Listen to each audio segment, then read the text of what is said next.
Muito bem, meus irmãos, estamos continuando a nossa série no livro de Esther.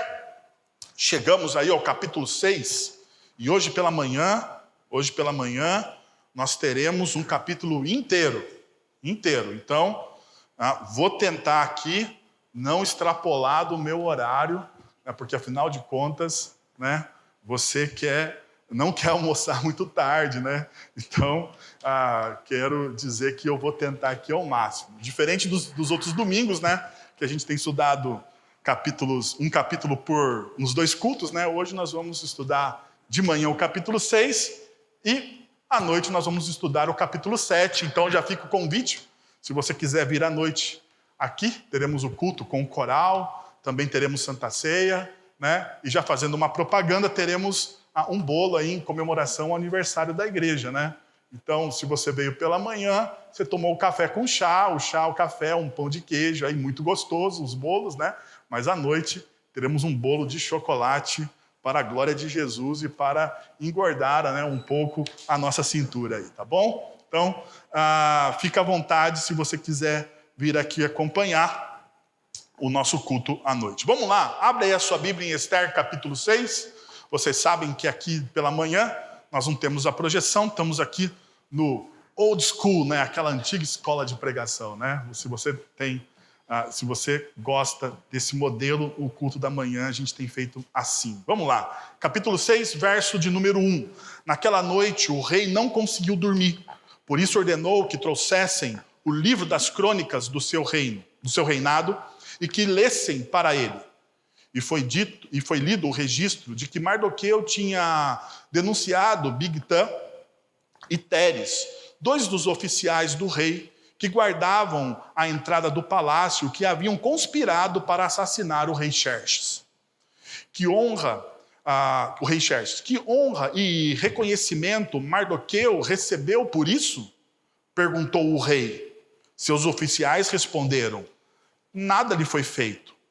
O rei perguntou: quem está no pátio? Ora, Amã havia acabado de entrar no pátio externo do palácio para pedir ao rei o enforcamento de Mardoqueu na hora em que ele havia, em que ele havia preparado. Os oficiais do rei responderam: é Amã que está no pátio. Façam-no entrar, ordenou o rei. Entrando Amã, o rei lhe perguntou: o que se deve fazer ao homem que o rei tem o prazer de honrar? O que deve-se fazer ao homem que o rei tem prazer em honrar? E Amã, pensando consigo. Agora grifa aí na sua Bíblia isso, porque isso aqui é muito importante. E Amã, pensando consigo: a quem o rei teria prazer de honrar, senão a mim?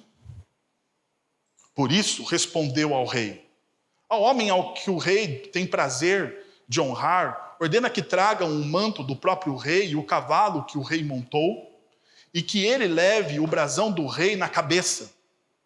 Em seguida, sejam o manto e o cavalo confiados a alguns dos príncipes mais nobres do rei, e ponham eles o manto sobre o homem que o rei deseja honrar, e conduzam sobre o cavalo pelas ruas da cidade, proclamando diante dele: isso é o que se faz ao homem que o rei tem prazer de honrar. O rei ordenou então a Amã: vá depressa, apanhe o manto e o cavalo e faça ao judeu Mardoqueu o que você sugeriu. Então grifa aí também na sua Bíblia aí, porque isso aqui é uma outra informação muito importante, Vá depressa, apanhe o manto e o cavalo e faça ao judeu Mardoqueu o que você sugeriu. Ele está sentado junto à porta do palácio real. Não omita nada do que você recomendou. Então Amã apanhou o cavalo, vestiu Mardoqueu com o manto e o conduziu sobre o cavalo pelas ruas da cidade, proclamando à frente dele: isso é o que se faz ao homem que o rei tem o prazer de honrar. Depois disso, Mardoqueu voltou para a porta do palácio real. Amã, porém, correu para casa com o rosto coberto, muito aborrecido, e contou a Zera, sua mulher, e a todos os seus amigos tudo o que havia acontecido. Tanto os seus conselheiros, como Zeras, sua mulher, lhes disseram: visto que Mardoqueu, diante de quem começou a sua queda, é da origem judaica, você não terá condições de enfrentá-lo. Sem dúvida, você ficará arruinado. E enquanto ainda conversavam, chegaram os oficiais do rei, às pressas, levaram Amã para o banquete que Ester havia preparado. E nós vamos até aqui. Lembra que no primeiro sermão do texto de Ester, no primeiro momento que nós lemos o primeiro capítulo, eu disse que o texto de Ester tem um pouco de as cenas cômicas, né? Então você percebe que nós chegamos, né, a uma dessas cenas, deste momento. E eu gostaria de tratar com vocês nessa manhã a seguinte tese.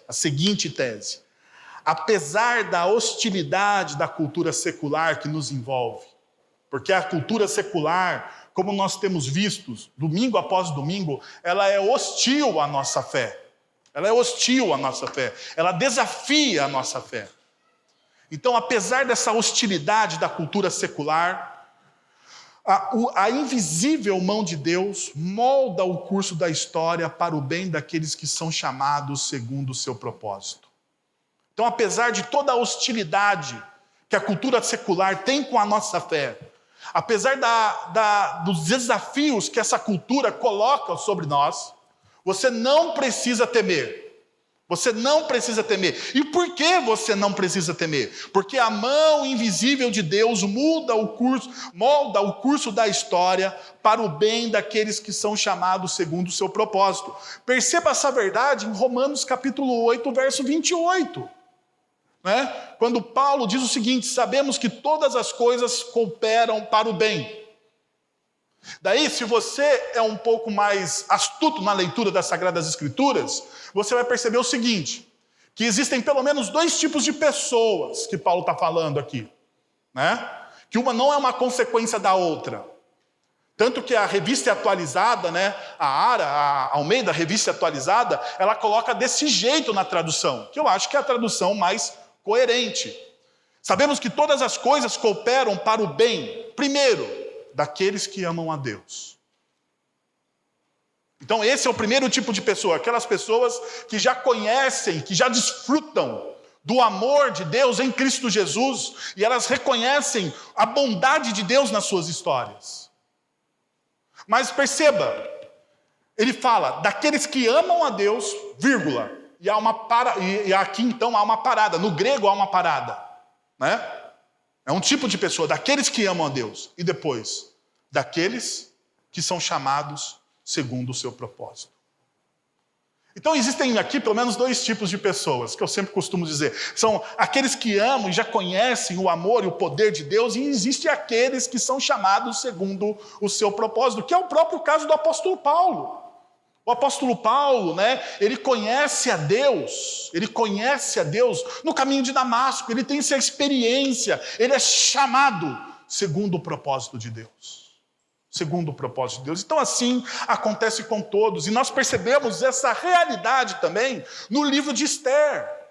Por que nós percebemos essa realidade no livro de Ester? Porque se você ficou atento a todos os nossos estudos até este momento, você vai saber algumas verdades. O livro de Ester não contém a palavra Deus. Não contém a palavra Deus. Deus está aqui, então, no livro de Ester, nos bastidores. Em toda a história, Deus está se movendo nos bastidores. As pessoas não clamam. Perceba. Eu sei, eu falei para vocês aqui que diante do jejum, e o jejum era uma forma de clamor a Deus do povo judeu, e eu continuo sustentando isso. Mas você não vê um clamor direto a Deus, você não vê uma súplica, você não vê o povo de Deus ali que estava em Suzã se colocando diante de Deus. Parece que Deus está muito aquém ou distante, né, da realidade daquelas pessoas. Mas isso não muda, e perceba uma coisa, isso não muda a fidelidade de Deus sobre o seu povo. Não muda. Em momento nenhum muda.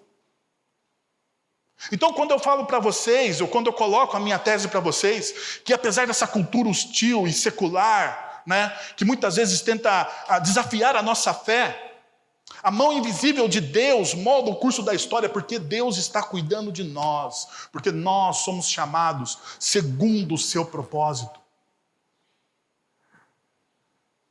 E perceba então algumas verdades. Eu gostaria de compartilhar aqui 4 verdades que o texto de Esther nos coloca nessa manhã. A primeira dela: Deus trabalha nos pequenos detalhes da vida para revelar a sua soberania. Deus trabalha nos pequenos detalhes da vida para revelar a sua soberania. Perceba o que acontece. Se você lembra, no capítulo 5, nós temos todo um movimento de Esther para conseguir livrar o povo judeu. Não é isso que acontece, né? Então Esther começa a engendrar um plano para pedir a Assuero que, de alguma forma, o decreto real, que era irrevogável, fosse revogado. Porque nós precisamos lembrar dessa verdade, que nós já estudamos. Toda a lei dos persas e dos medos, eles eram os decretos reais, assinados pelo rei, carimbados com o seu anel, eles eram irrevogáveis. Então o decreto da morte, do extermínio, do genocídio dos judeus, eles não eram um decreto que poderia ser revogado, porque se Assuero ou Xerxes revogasse aquele decreto, ele demonstraria o quê? Fraqueza. Ele perderia o controle do seu exército. Ele perderia o controle do seu império. E nós precisamos lembrar que os imperadores no Oriente Próximo Antigo, eles eram firmes, fortes. Eles eram ditatoriais. E eles não poderiam demonstrar nenhum tipo de misericórdia ou fraqueza. Por isso que os decretos eram irrevogáveis. Mas no capítulo 5 nós temos Esther, então, assumindo o seu papel na história e demonstrando e tentando, então, interagir e criando um plano para que chegasse o momento de contar a Assuero, ou de pedir a Assuero que aquele decreto fosse mudado de alguma forma, alguma saída para o povo judeu. Então, no capítulo 6, nós temos aqui, percebam, nós temos Esther, não aparece nesse capítulo. Veja, Esther está fora do capítulo. Você não vê Esther em nenhum momento aqui. Mardoqueu está onde? Na porta do palácio, quieto. Não sabe absolutamente nada do que está acontecendo. Nós temos então Xerxes e nós temos Amã, que ambos também parecem agora não tão autônomos, mas sendo conduzidos e guiados por uma mão soberana de Deus. Veja só, naquela noite o rei não conseguiu dormir. Talvez para você pareça uma informação sem importância nenhuma. Você fala assim, mas por que o rei naquela noite não conseguia dormir? Mas vamos pensar o seguinte: Xerxes teve uma santa insônia. Não é? Foi uma santa insônia. Xerxes teve uma santa insônia. Ele não conseguiu dormir. Mas veja o capítulo anterior. Porque aqui, diferente dos outros capítulos, que existe um gap de tempo, de anos, agora os eventos são sequenciais. No capítulo 5, ele termina com Xerxes, Amã e Esther tendo o quê? Um jantar regado a quê? A vinho. A pergunta é, como Xerxes não conseguiu dormir? Eu não sei vocês, mas quando eu tomo uma boa taça de vinho, no final de um dia cansativo, depois de comer aquela pizza, o sono vem. E diz o texto bíblico, né, e deixa isso claro, o texto do capítulo 5 de Esther, que Xerxes, Esther e Amã, eles beberam, foi um jantar, foi um banquete. Então o vinho não foi apenas uma taça de vinho. Eles comemoraram, eles celebraram aquela noite. Mas naquela noite, ele teve uma santa insônia. E perceba o seguinte, olha o que o texto no versículo 1 continua dizendo. Ele tem uma insônia e ele ordenou que trouxessem o livro das crônicas do seu reinado. Talvez para você e para mim, leitores desatentos, achamos que isso é algo natural dos reis. Ouvirem a história do seu reinado, os livros de crônicas. Então, se você é um leitor sagaz das Sagradas Escrituras, nós temos 2 livros de crônicas aí nas Sagradas Escrituras, né? E talvez eles não sejam os livros mais gostosos de serem lidos, né? Eles têm boas histórias, mas às vezes tem muita genealogia. Então perceba, Xerxes, o grande rei da Pérsia, que tem um harém, que tem inúmeras possibilidades de diversão diante de uma insônia para trazer o sono, ele pede o quê? Ele pede o livro das crônicas do seu reinado. Não parece um pouco estranho?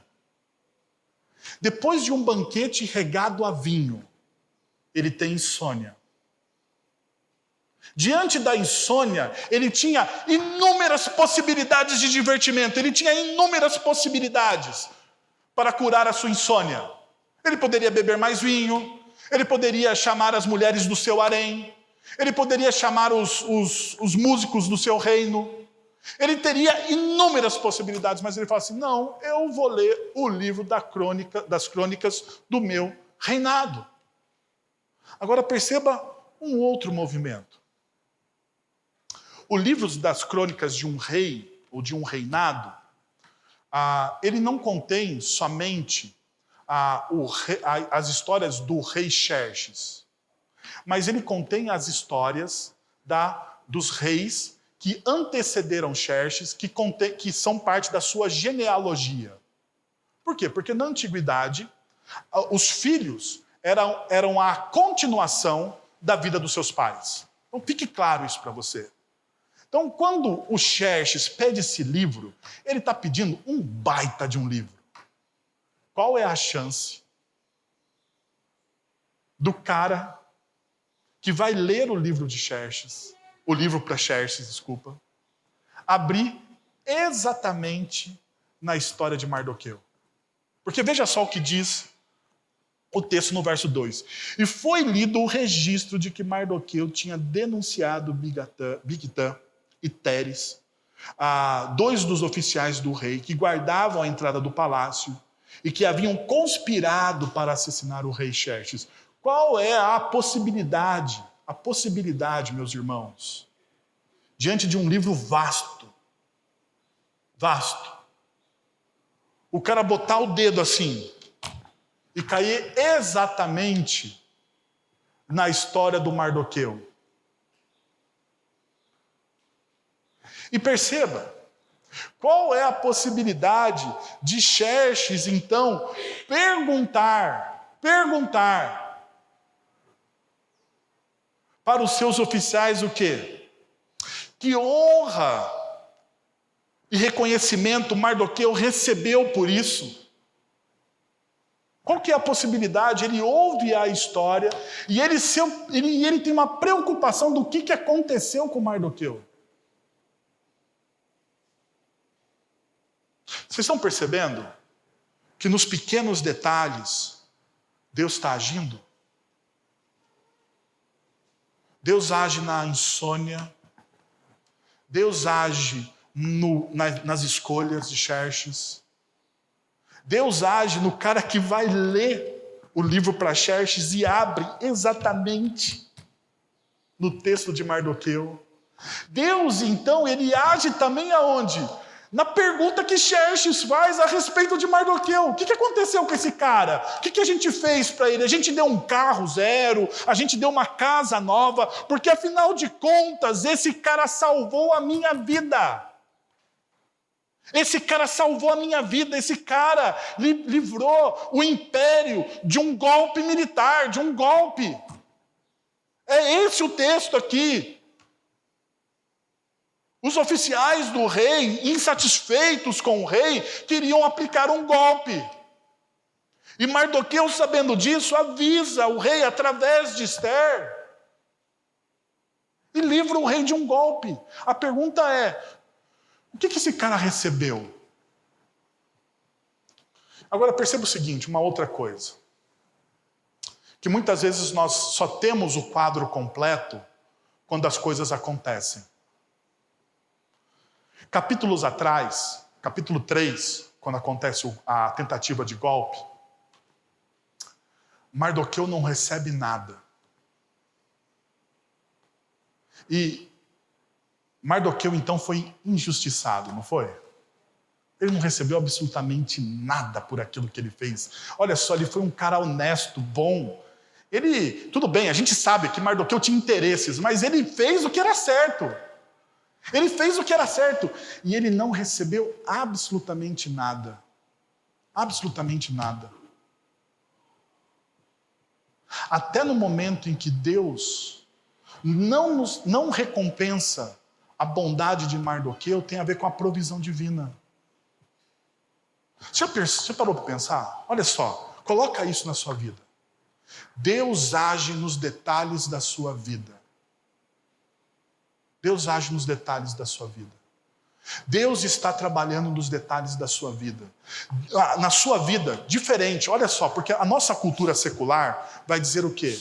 Que a nossa, ou que é casualidade, o casuísmo, né? A ideia do casuísmo, tudo acontece por acaso. A filosofia Zeca Pagodinho, deixa a vida me levar, a vida leva eu, entende? Casualidade. Nada controla a vida. Tudo é coisa do acaso. Também tem o sequencialismo, ou seja, tudo é fruto de uma sequência de fatos.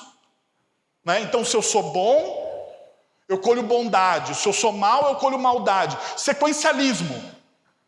O grande problema, tanto da casualidade quanto do sequencialismo, nos leva a uma vida nihilista, de desespero. Por quê? Porque tem fatos que não cabem nas duas esferas da casualidade ou do sequencialismo. Não cabem.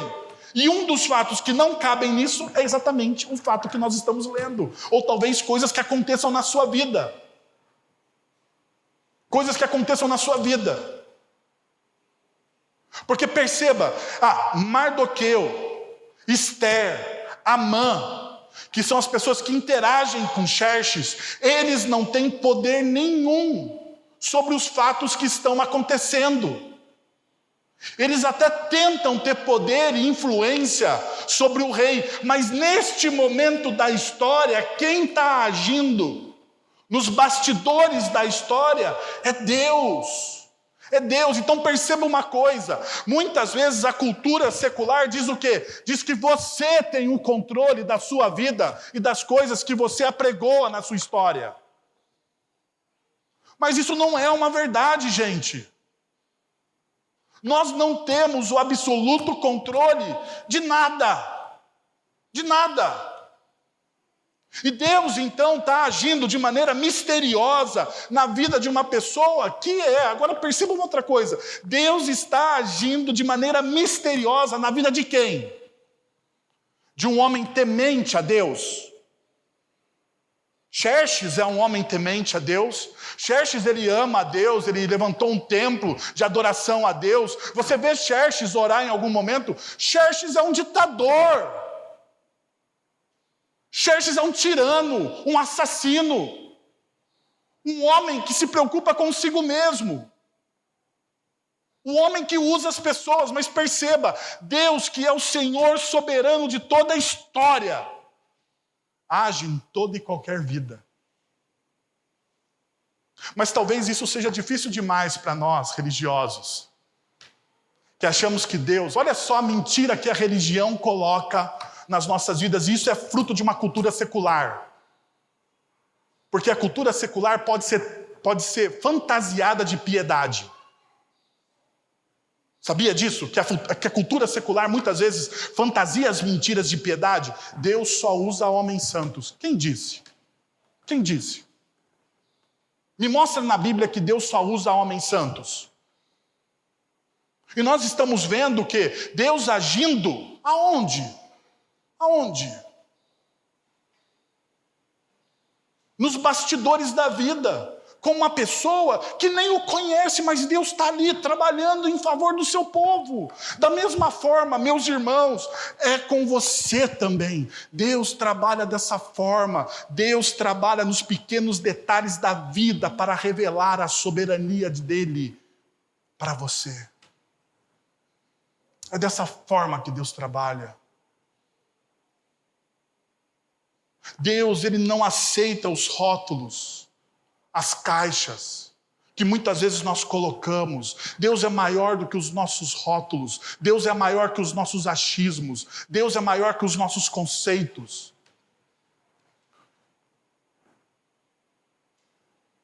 Uma segunda coisa que o texto vai me mostrar é o seguinte: a justiça de Deus se revela na loucura do ego idólatra da cultura secular. Perceba o seguinte: a justiça de Deus se revela aonde?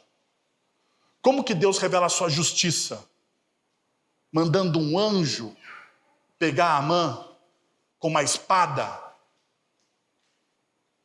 Não. Deus, ele revela a justiça dele através da loucura do ego idólatra da cultura secular. Veja só o verso de número 4. O rei perguntou: quem está no pátio? Lembra do capítulo 5? Amã fica furioso com Mardoqueu.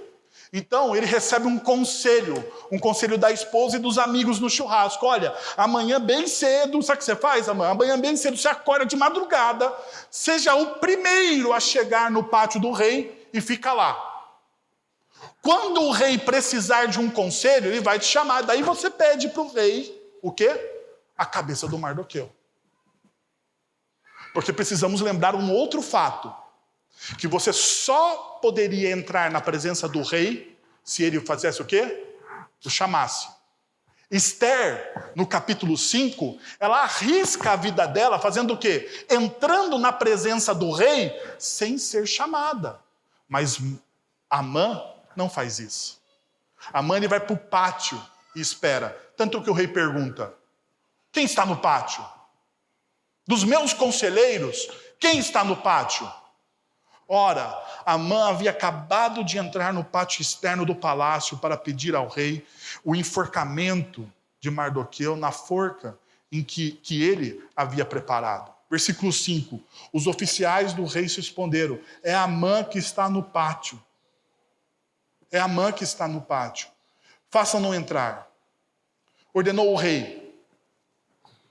Entrando Amã, o rei lhe perguntou: o que deve fazer o que deve fazer ao homem que o rei tem o prazer de honrar? Perceba o texto bíblico. E Amã, pensando consigo mesmo. E Amã, tentando adivinhar as coisas. E Amã, pensando na loucura do seu coração. Na loucura do seu coração.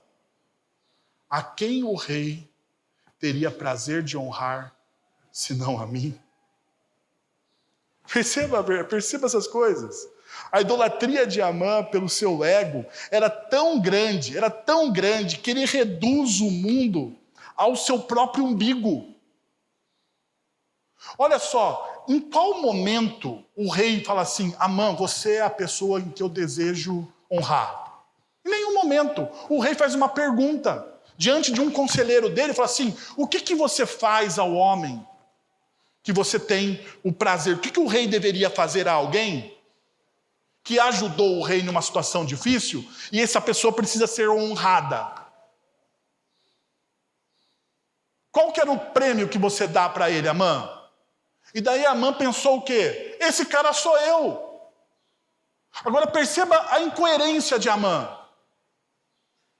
Da vida da pessoa que é perseguida pelo ego idólatra do eu.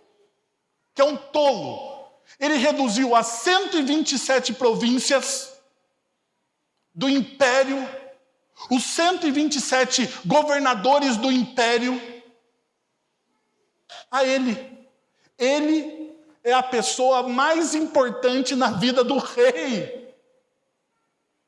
Olha só o que ele faz. O que ele está fazendo? Ele está reduzindo o mundo ao seu umbigo. Gente, e não é isso que a cultura faz com a gente?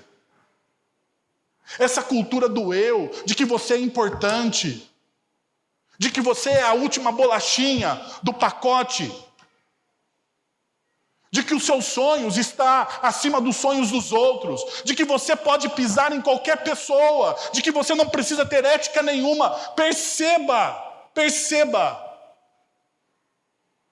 E você reduz o mundo todo aos seus desejos, aos seus sentimentos, às suas vontades.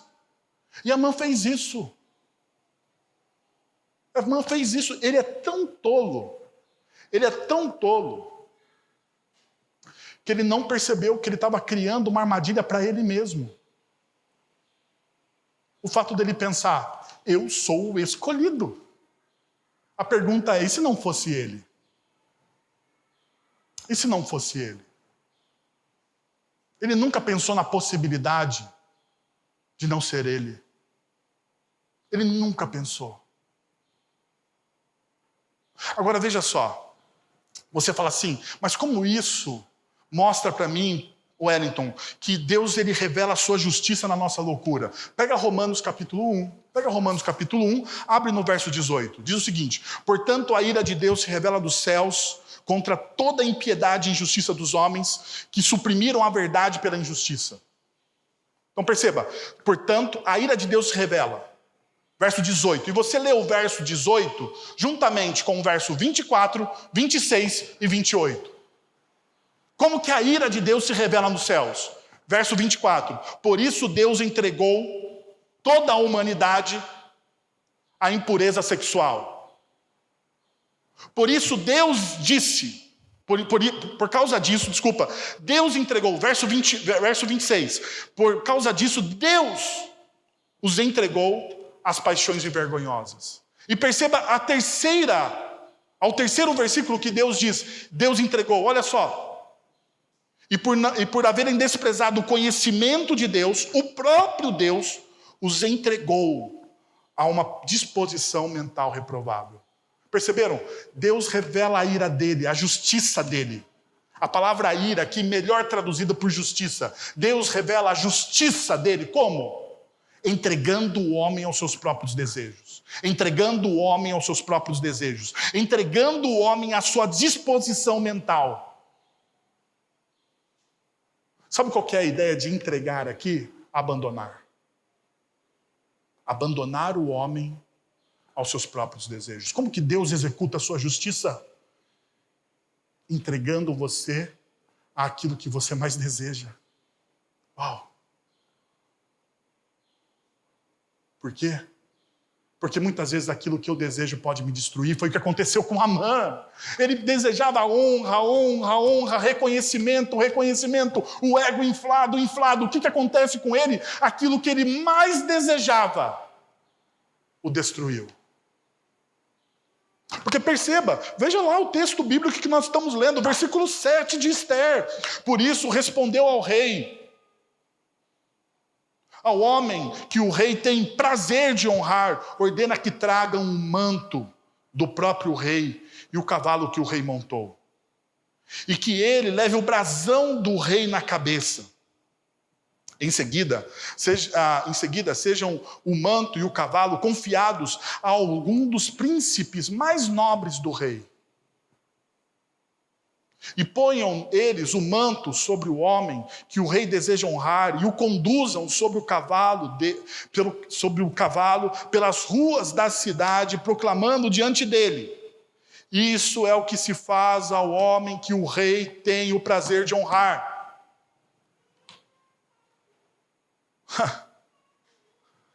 Amã, pensando só nele, criou a armadilha para o seu coração.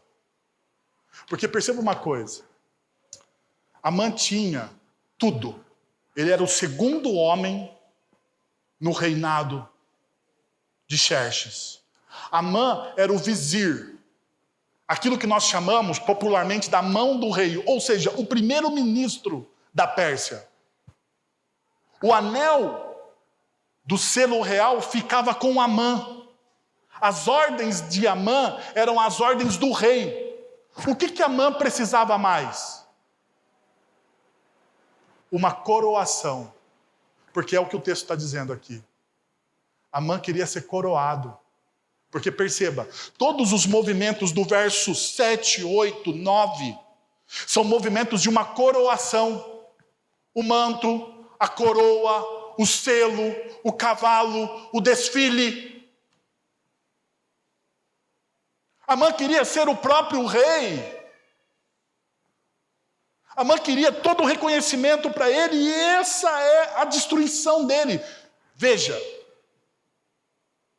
versículo 9. E alguns dos principais nobres do rei. Pergunta. Se a pessoa... Amã não sabe, então nós temos que ler o texto como se também nós não soubéssemos a história, para a gente entender o impacto dos fatos. Amã não sabe quem é a pessoa que o rei deseja honrar, ok? Porque o rei não disse que era Amã. O rei só fez uma pergunta. O que eu devo fazer à pessoa que eu desejo honrar? Amã não sabe que é ele. Mas Amã, então, ele comete um erro por causa da idolatria dele. Ele deduz que é ele. Agora, no versículo 9, ele diz que essa pessoa que vai ser coroada seja conduzida por quem? Por alguns dos principais príncipes ou nobres do reino. Quem era a pessoa mais nobre do reino depois do próprio rei? Amã. Se não fosse ele, quem iria conduzir o cavalo? Se fosse o Zé da esquina, quem iria conduzir o cavalo? Amã. Amã cria a armadilha dele mesmo, a desonra dele mesmo, por causa da idolatria do coração dele. A idolatria destrói o coração dele, a visão dele, a forma com que ele se vê. E isso pode acontecer com o nosso coração, meus amigos, meus irmãos e minhas irmãs. Isso pode acontecer quando nós desejamos tanto algo. Deus nos entrega aquele algo e aquilo nos destrói. Dinheiro, sexo, felicidade, filhos. Aquilo nos decepciona, cria uma fissura na nossa alma. Tanto é verdade que a gente vê a consequência do que aconteceu com Amã. Perceba, versículo 10, o rei ordenou então a Amã: vá depressa apanhar o manto e o cavalo e faça ao judeu Mardoqueu, o que você sugeriu, e mais, não omita nada, faça exatamente como você pediu para fazer. Meus irmãos, agora imagine o seguinte: quando Amã está na sala do rei, ele ouve o nome Mardoqueu.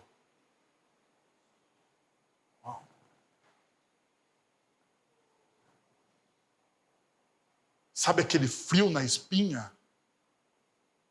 Quando você perde algo que é importantíssimo para você? Foi o que Amã sentiu. Um frio na espinha.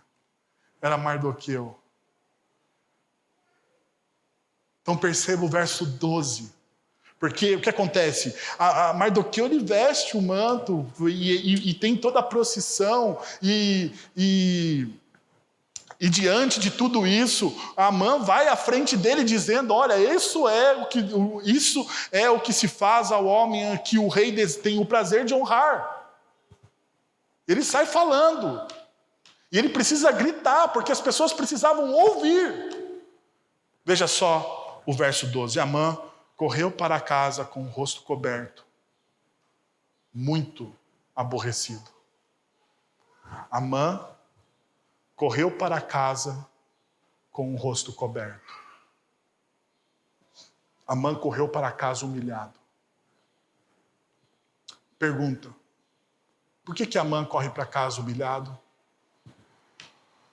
Porque como nós vimos semana passada, Amã foi consumido pelo seu ídolo. A idolatria destrói o coração do ser humano. Ele teve aquilo que ele quis. Ele buscou isso desesperadamente. E aquilo consumiu e destruiu ele. Ele não conseguia se olhar no espelho, ele não conseguia se reconhecer.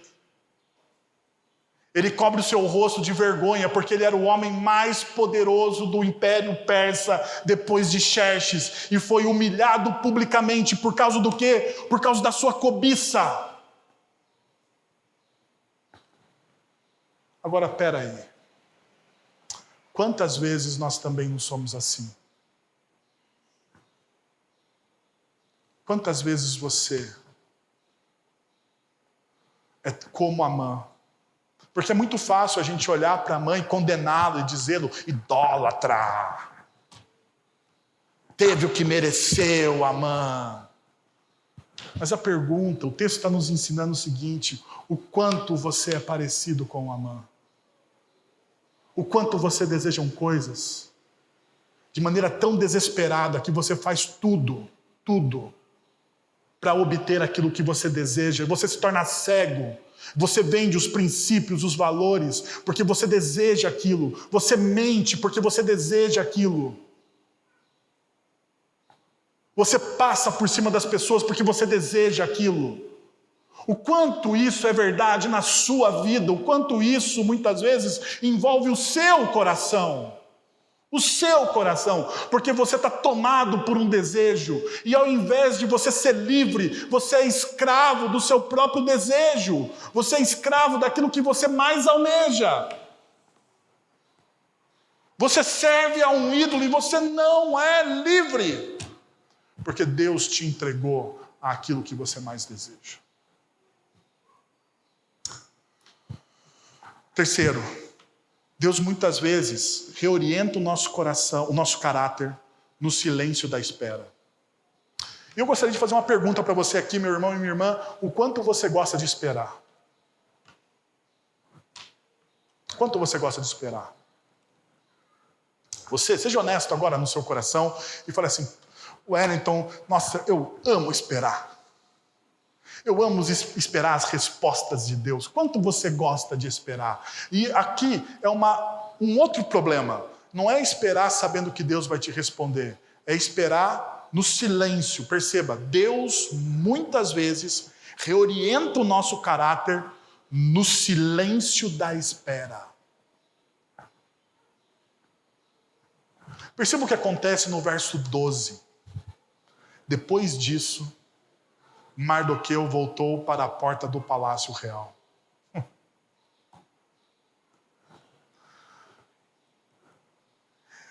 Eu não sei se vocês vão conseguir se lembrar, mas veja só.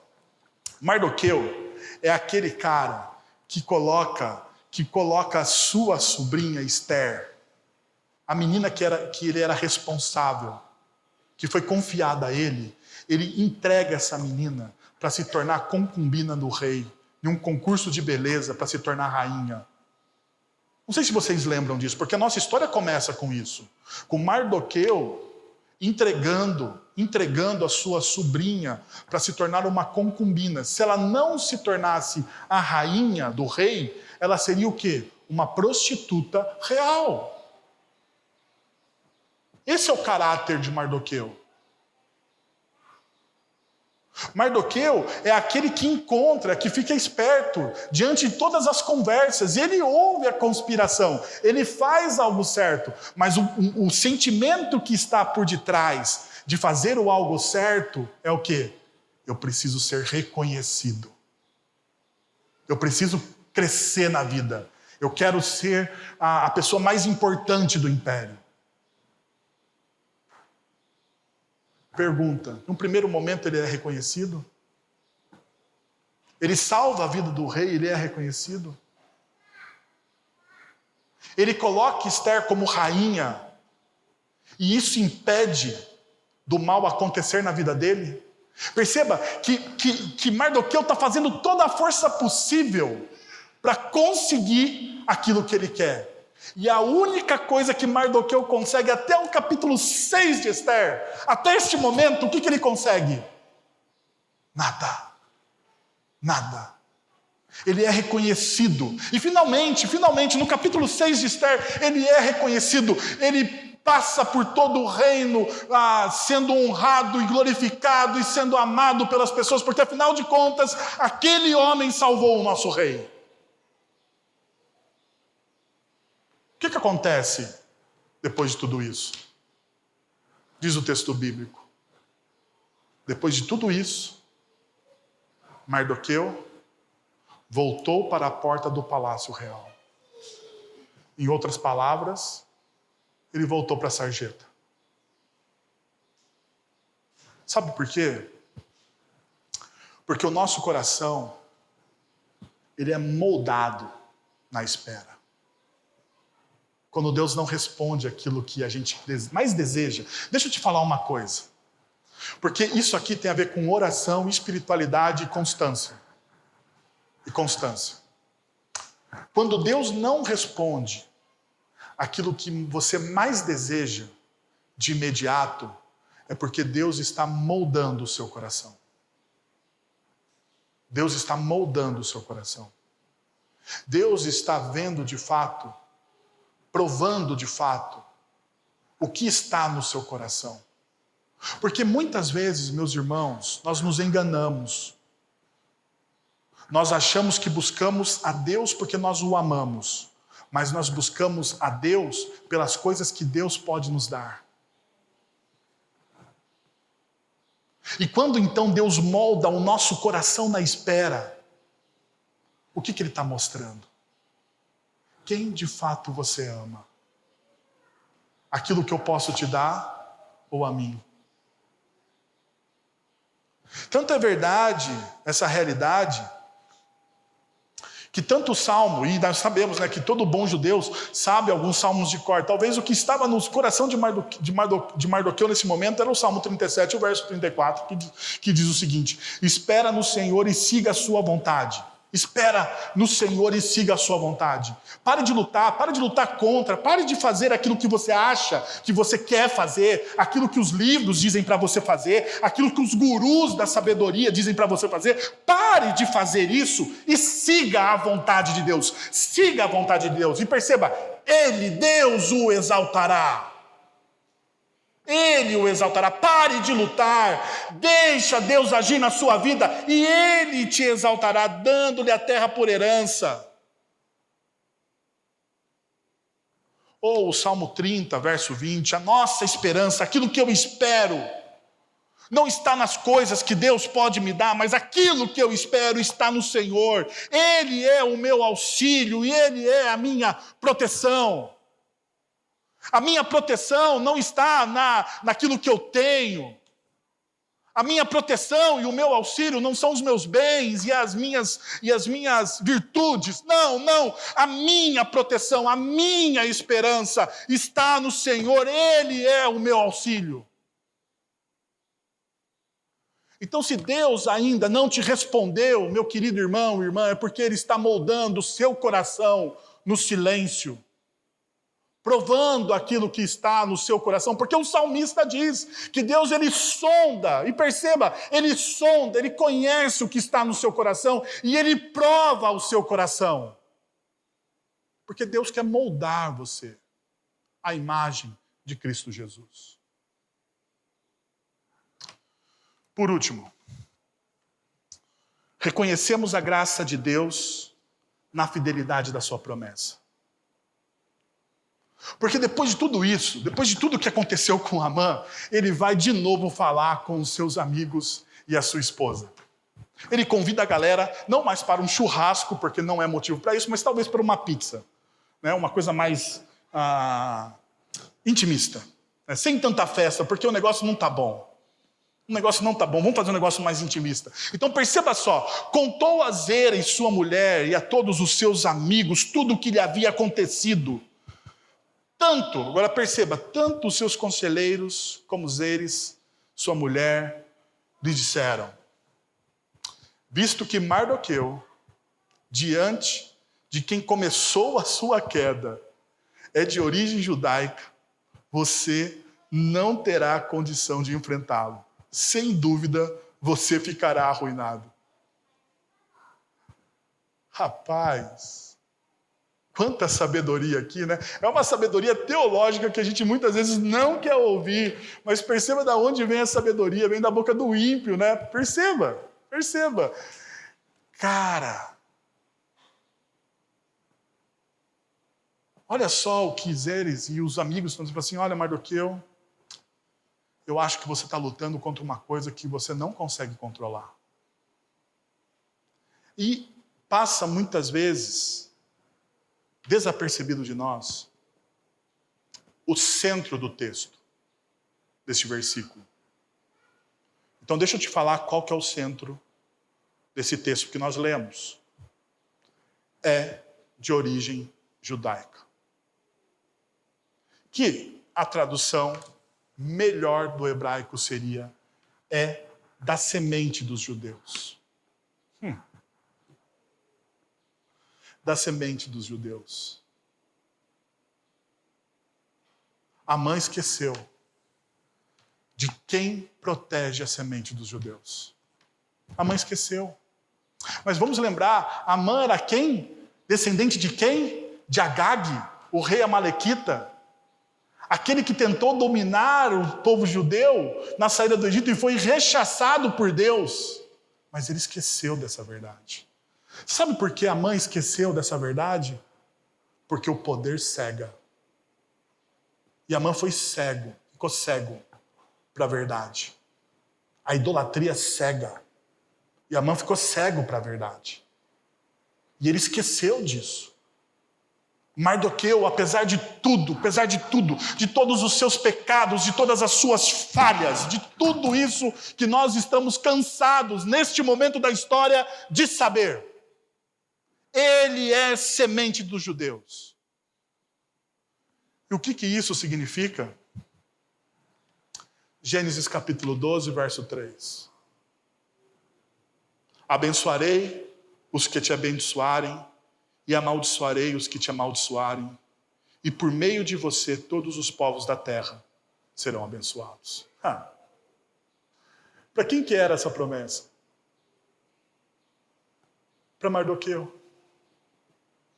Agora veja bem como que a graça atua, e isso tem que entrar na nossa mente, no nosso coração, nesta manhã, porque nós estamos diante da mesa do Senhor.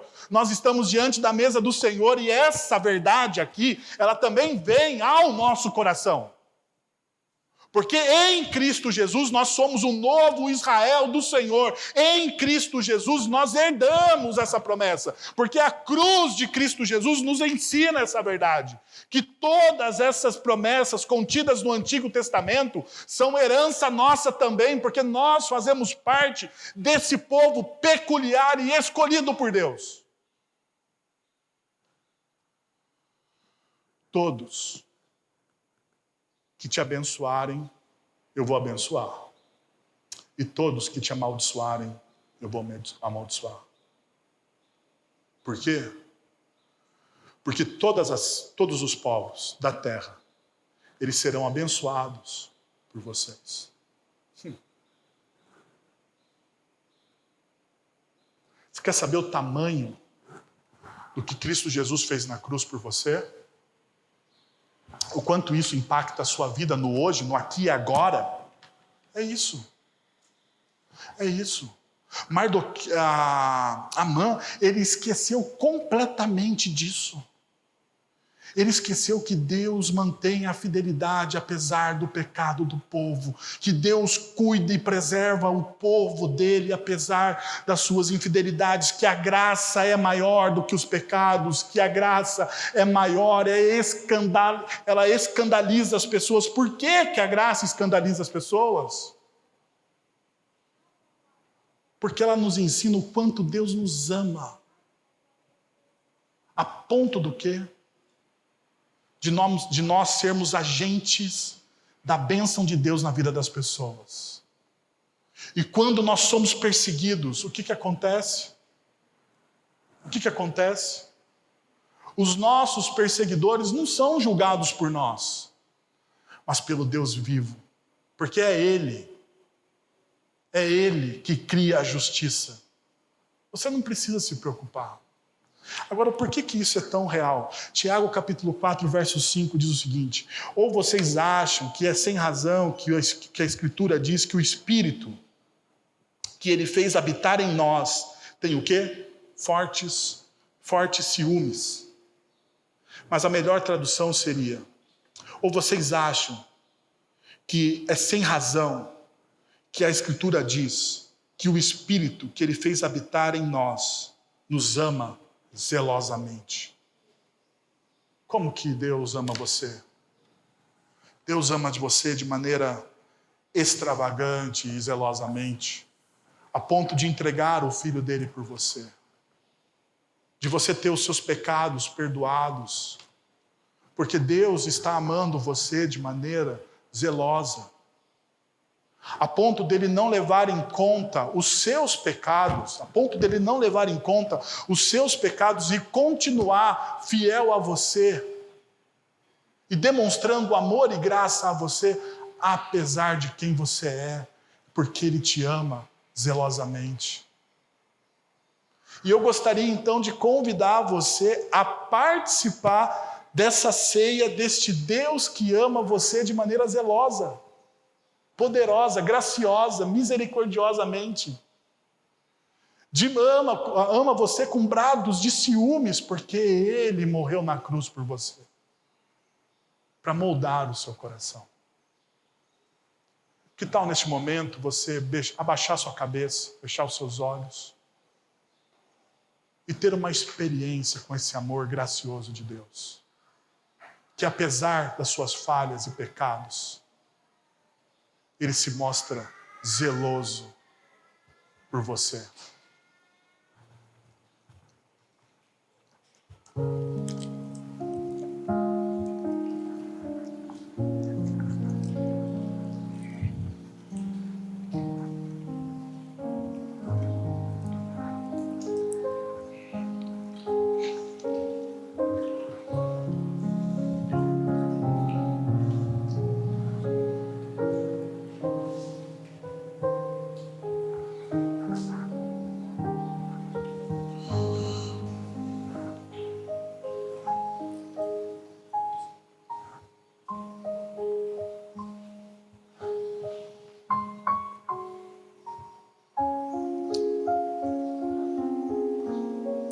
Senhor, nós queremos te agradecer pelo amor em Cristo Jesus, pela tua graça e pelo teu poder, ó Deus. A ceia do Senhor, a representação da ceia do Senhor é cura, restauração e vigor para os nossos corações cansados, ó Deus. Que o teu nome seja glorificado, Pai. É o que nós pedimos, em nome de Jesus. Irmãos, nos coloquemos em pé para recebermos a bênção. Agora, irmãos, que a graça de nosso Senhor e Salvador Jesus Cristo, o amor de nosso Deus e Pai, o conselho, o consolo, o poder e a ação do Santo Espírito esteja sobre vocês agora e pelos séculos dos séculos. Amém.